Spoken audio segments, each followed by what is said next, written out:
safe. Watu watano wakiwemo mwanahabari na wanaharakati wamejeruhiwa baada ya kupigwa na kundi la vijana waliojihami kwa marungu katika majengo ya bunge la kaunti ya Mombasa. Vurumai hiyo ilishuhudiwa dakika chache baada ya walinzi wa bunge la kaunti kukabiliana na wanaharakati waliokuwa wamewasilisha hoja ya kushinikiza mswada wa vijana kutekelezwa. Francis Mtalaki anaarifu. Walikongamana nje ya majengo ya bunge kuadhimisha siku ya vijana duniani kadri idadi ya wakazi na wanaharakati ilipozidi kuongezeka na kupaza sauti nje ya bunge la kaunti ya Mombasa wakitaka utekelezaji wa mswada wa vijana.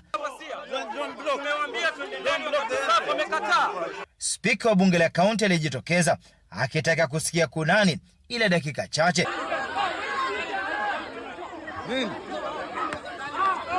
Vurumai ya makonde na mateke ilitawala nje ya majengo ya bunge. Hata kabla ya vurumai hii kutulia, kundi la vijana waliojihami kwa rungu walifika na kuanza kuwapiga kila waliyepatana naye.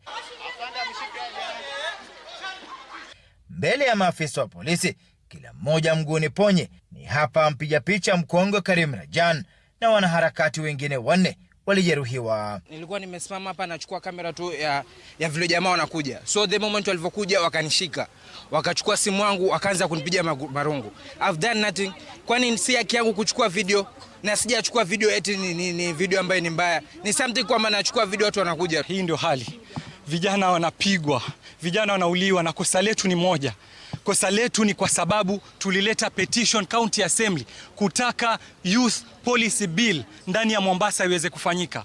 Wahuni takriban 10 wakakuja hapa na marungu, wakaja wakapiga vijana, kijana amepigwa, nimepigwa. Waliovamiwa wanadai kupoteza simu, kamera za picha, huku wakilaumu maafisa wa polisi kwa kile wanachodai ni kuzembea kazini. Mashirika ya kutetea haki yamelaumu wanasiasa kwa kutumia wahalifu kuzua vurugu. Kumaanisha kuwa mambo ya gunism is real hapa Kenya. Tunasikia sijui Kisumu, Nyeri, wapi, Mombasa ndio mama lao baba lao. Mombasa ndio wanaongoza kwa maguns. Kwa hivyo tumeona hapa ndani ya assembly kuna maguns wamepiga vijana, na sisi tunasema aishi hapa, tutajimobilize. Pili, tunaenda kuchukua P3 na OB, tutawashtaki. Watano hao wameandikisha taarifa katika kituo cha polisi cha Central wakikemea matukio haya na kutaka maafisa wa polisi waliokuwa wakishika doria kuchukuliwa hatua. Francis Mtalaki.